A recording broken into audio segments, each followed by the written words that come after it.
Let's get going. Let's get go. No. Let's get going. Fidget? Imagine having to make a video game from scratch. Coding, art design, sound design, gameplay.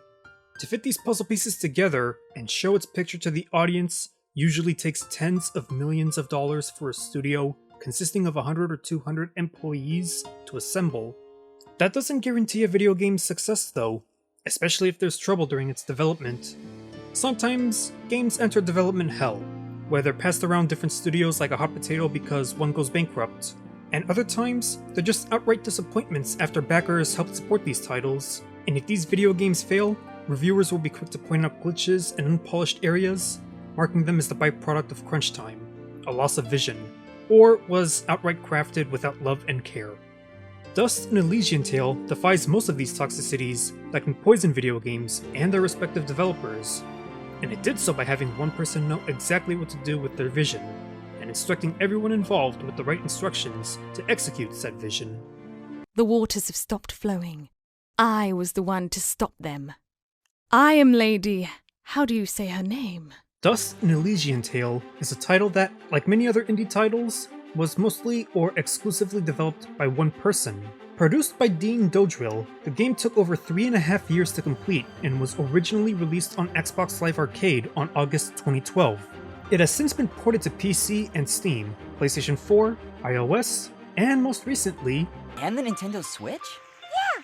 Well, that's neat. Upon first glance, the game clearly takes inspiration from 2D Castlevania and Metroid titles, but what gives this game its identity is in its presentation. To make a long story short, this game is beautiful to look at. Given that Dean Dodrill is a self-taught illustrator and animator, the presentation of this game shouldn't come as too much of a surprise. Throughout the game, you will travel across hand-drawn, diverse environments and encounter carefully constructed characters from start to finish.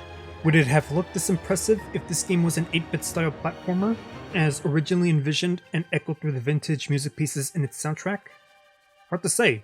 What about if Dust: An Elysian Tale was turned into an independent animated film instead? It might not have been comparable to a Studio Ghibli movie, but it would have given an admirable effort based on its few cinematic cutscenes. Dust and steam, forces of nature that have brought Elysium to life once more. If I were to fault the animation, it would be in two different areas. Firstly, the lip animation. The characters talk as if they were in a Japanese anime. A lot of open mouth, closed mouth loops that show a corner or two being cut for the sake of the voice acting in this game. More on that later. And secondly, every single character in this game, during conversational segments, seems to move like that pseudo-animation that you can probably do yourself in Adobe After Effects. Like flags in a gentle breeze rather than a flipbook flashing its pages. It works, but I see this type of animation done to death in furry porn. Light fire with fire? You know, I tried that once. Nearly burned down my house. Come to think of it, fighting fire with fire is a terrible idea. You shouldn't do that. Ever. Yay! Don't burn your house, Fidget. Dust: An Elysian Tale is a 2D action, side-scrolling, hack-and-slash Metroidvania title. Metroidvania meaning that it plays similarly to a Metroid and or a Castlevania game. You travel around a grid-like map, defeating enemies stupid enough to challenge you. You gain experience and can level up to upgrade your attack, defense, and health stats. You collect money to spend on armor and accessories to further augment your stats. You find abilities lying about key areas that allow you to perform new attacks or reach previously inaccessible locations. And the abilities that you can perform are... I want to say above average. You wield a sword, so you will do a lot of combos with that sword. Ground combos, aerial combos, spin attacks, even a few grab attacks, which honestly never get old to do.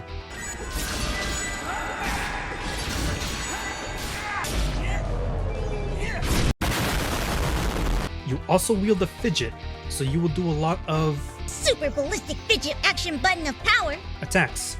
She starts off by blowing enemies her white load, but she'll eventually learn how to shoot fire and lightning as well, and without reaching Estrus, impressively. In combination with your Dust Storm attack, Fidget's magic is amplified, allowing it to strike most or even all of the enemies on screen. And outside of combat, your means of movements are what you'd expect from a Metroidvania title. Crouching, sliding, double jumping, grappling onto walls, all necessary and nothing outright overpowered. Although it would be nice if Dust and Fidget could do a screw attack. I can't believe I'm saying this, but I need you to be more Steve Irwin. Oh my Venturing god. forth to seek my fortune, the wilds are great. That's it, I quit. I can't work under these conditions. That is just offensive. I'm so sorry, Mike. No. Remember what I said about if Dust: An Elysian Tale was an animated film instead of a video game? Well, it certainly has the score of one. From start to finish, the soundtrack of Dust: An Elysian Tale communicates its wordless story in magnificent, beautiful ways. From the beginning of the title screen, the soft piano opening track, coupled with the thunder and rain over a grey background, already tells you that you're in for a serious and memorable tale, disguised as a video game. It's not a cheerful tale either, and by the end of it, you might shed more water through your eyes than the sky through its clouds. Epic violins and complementing pianos accompany hikes across mountains with several 100 feet tall stone statues of past warriors. Quiet, trembling cellos and slapping drums illuminate the darkest and most remote caverns. Church-like bells, choirs, and organs pay tribute to the Baroque graveyards and haunted mansions. Lighter chimes and strings polarize an Arctic climate that shrouds everything except for destiny and snow. And marching drums with electric guitars unleash the dogs of war in a volatile land where justice clashes with ambition. If you listen to these tracks yourself, you can picture the world of Dust: An Elysian Tale in your head. All of its wonders, hazards, conflicts, and moralities. There's just as much animation in the soundtrack as there is in the art design of the game itself. In short, Hyperduck Soundworks composed several hand-drawn pieces that are in musical format instead of visual format. It sounds like Sanjin was able to get the pumps and generators working again. And maybe I should sound happier about that, but I'm just feeling really low today, and I don't know, but let's try it again. Settle in, Lucian, this can take a while. Naturally, I'm going to be discussing major spoilers for the plot of Dust: An Elysian Tale. So, if you haven't played this game yet and enjoy what you've been hearing about it, pause right here and come back when you've beaten the game. This video won't be going anywhere. Skip to this timestamp, where I'll wrap up my thoughts. Okay, here goes nothing. Dust: An Elysian Tale is primarily composed of 5 chapters: Destiny, Darkness, Love, Revelation, and Legend. But before that, we're given a prologue. The game begins with the silhouette of our main protagonist performing freestyle music on his enemies, with his sword. The prologue basically serves 2 purposes: building the lore and getting you accustomed to the basics of combat. Bayonetta 1 and 2 do the same thing. It's an effective introduction, to say the least. The only problem is that, unlike Fidget, Dust doesn't go naked. Before you know it, the same character appears to wake up in the glade, and if you think that this is a solo journey, you're wrong.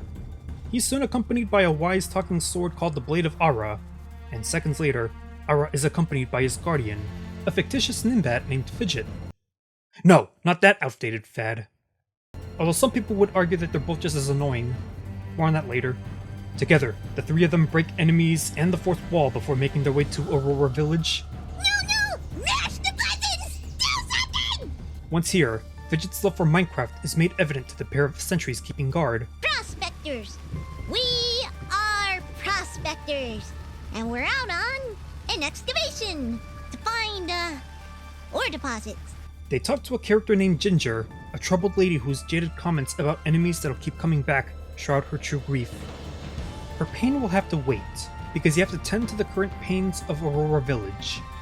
You talk to the mayor, who asks you, a strange Azure amnesiac mercenary, to kill off the leader of the monsters that have been terrorizing this village. A trek through Abydos Forest to get to the torched Denim Village puts you face to face with a Moonblood named Fuse. One quick firefight later, you emerge victorious, giving him his shot at an Academy Award. But in the end, you both share your love for Linkin Park's Skin to Bone. Farewell, warm blood.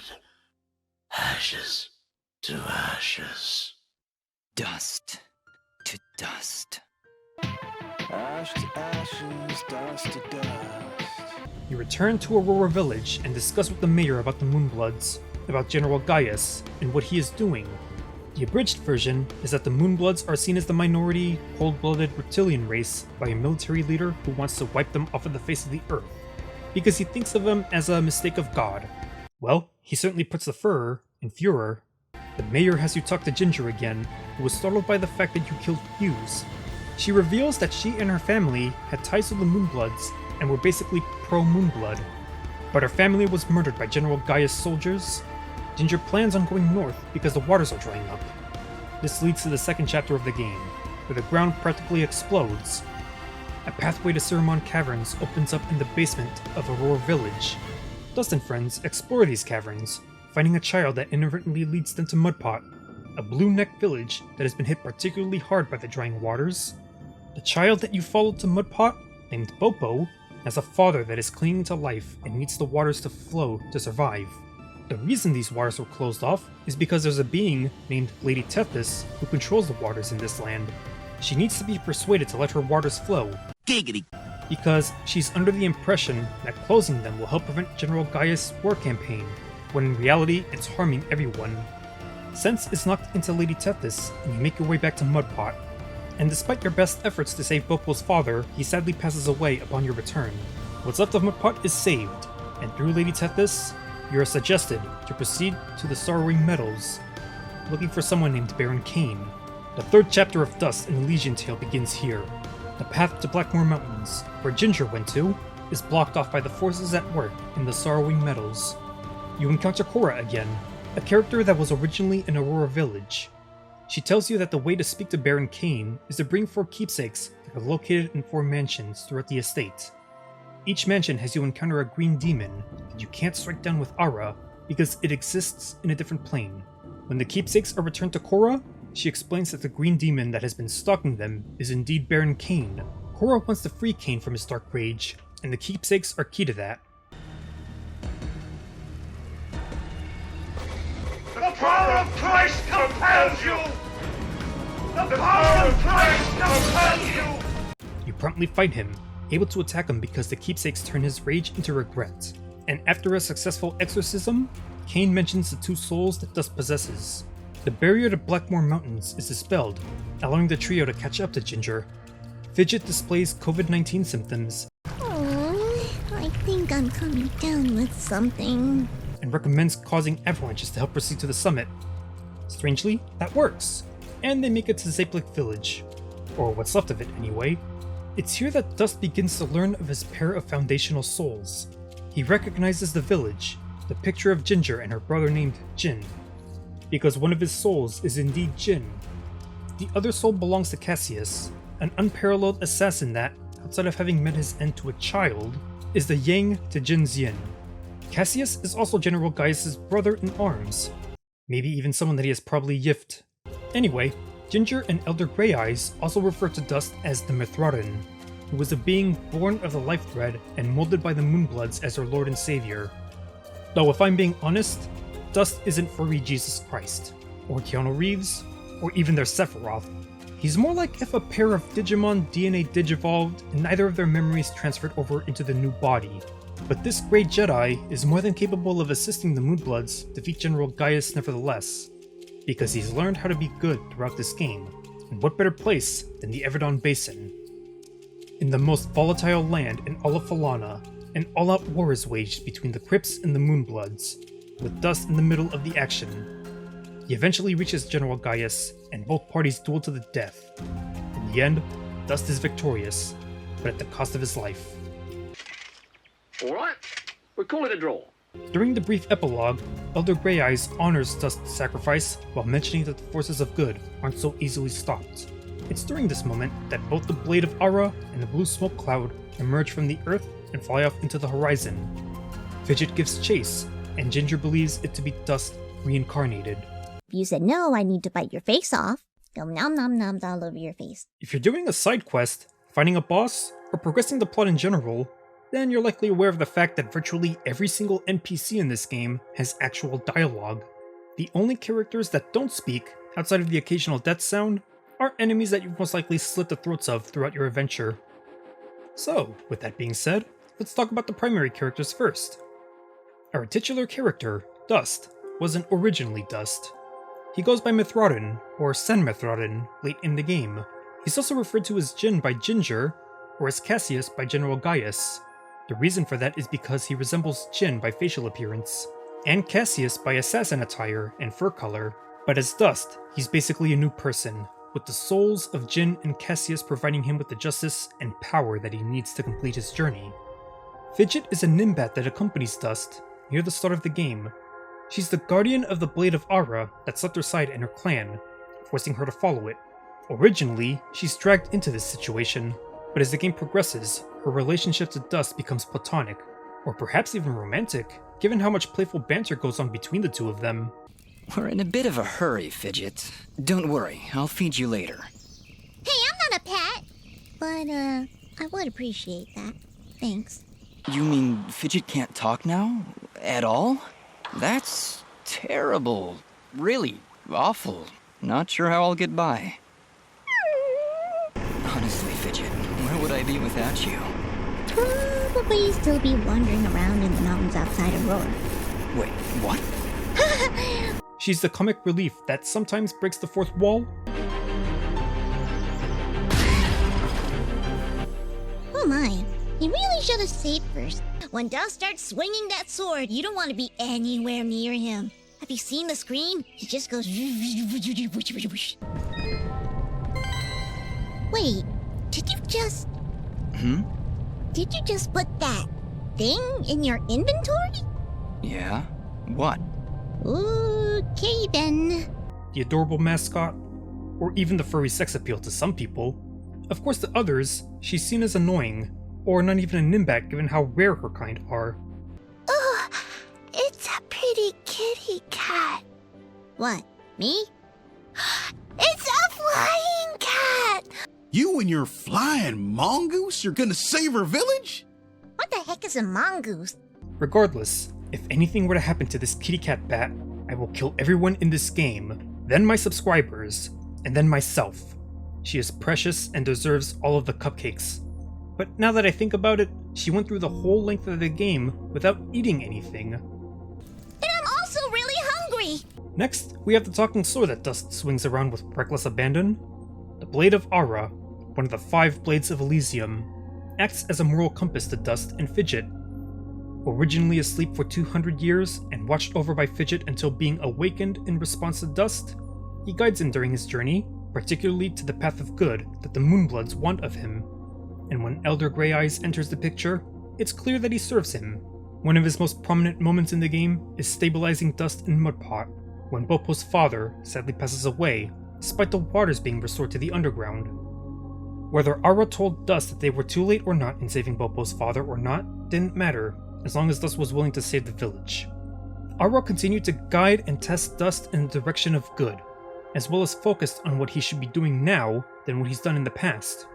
It's all a key moment in character development in Dust and Elysian Tale. Probably my favorite moment in the game too. Because, imagine if Bobo'S father would have survived. It would have just been another completed objective, and the game would have stepped over it like a smooth stone on the road. It would have ignored the realism of casualties in war, and undermined the situation occurring in Falana as a whole. Last but not least, we have General Gaius, the main villain of Dust and Elysian Tale, the man responsible for the near extinction of the Moonbloods, a commanding soldier who clings to the past through Cassius, the assassin that served under him and shared in his ideals, before dying alongside Jin and being reborn as Dust. As far as villains go, he's fine. Not exactly memorable, but far from one-dimensional. His connection to Cassius gives him enough depth to justify his opposition of Dust. His presence is felt throughout the game by the cascading actions and emotions of other characters throughout the game, from Ginger, to Fuse, to Kane, to Elder Grey Eyes. General Gaius' death upon being defeated by Dust and realizing that Cassius is gone is noble, to say the least. Maybe it was possible to convert him, given that Gaius isn't a tyrant and displays both honor and mercy in his combat and choice of actions, most notably in trying to get Dust to join him when they finally meet. All in all, his role as the villain is sufficient. Now, as far as secondary characters go that are tied to side quests, there are a few that stood out to me. The first of these is the blacksmith named Hayley. Her role in Dust and Elysian Tale is a critical one.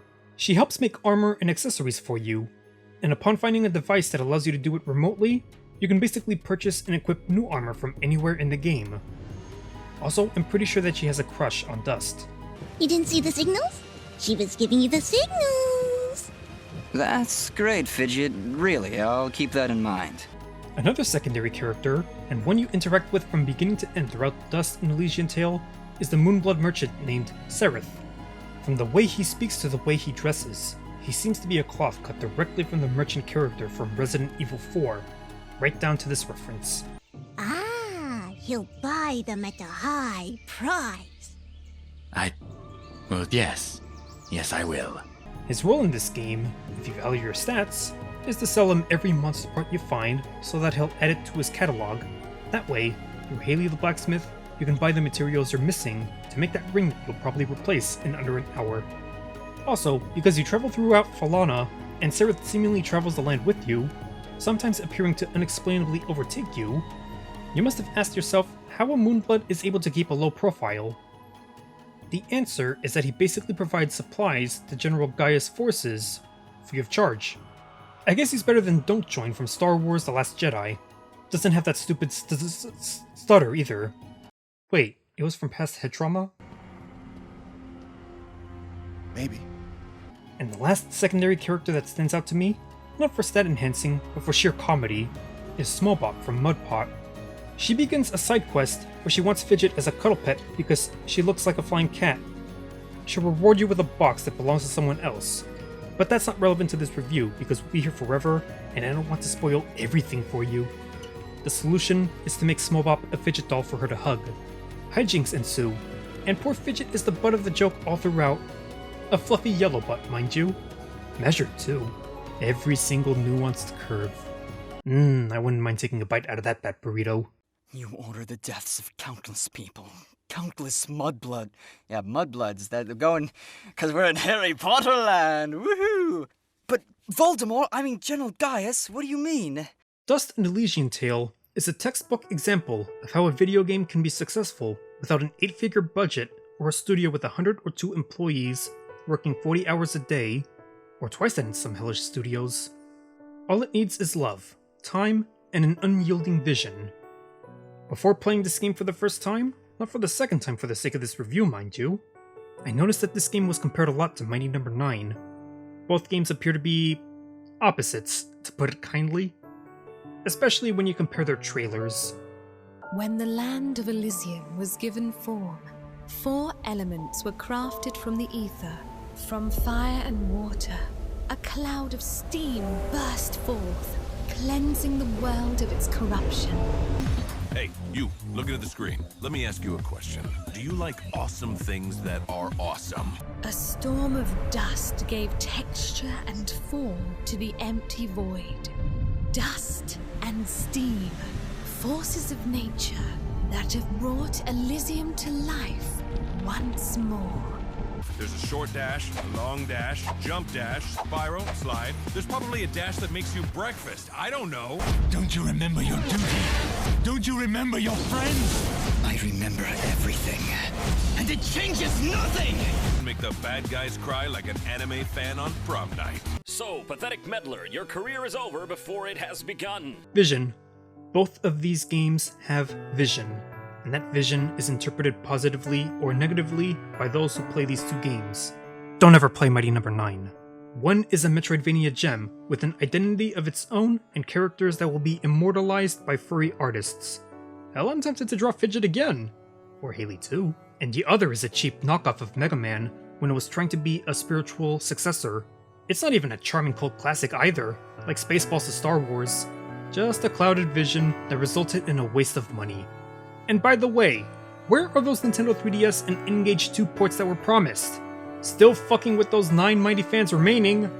Anyway, I'm trailing off here. To conclude, Dust and Elysian Tale is a 2020 indie video game that has earned itself a spot in Indie Super Smash Bros.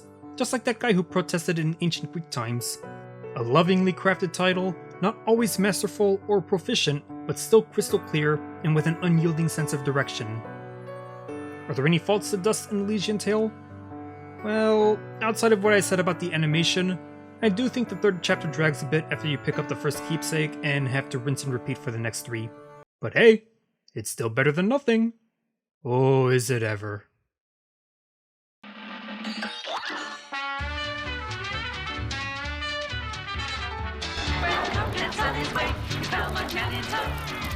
Go, we can venturing to escape the devil's road.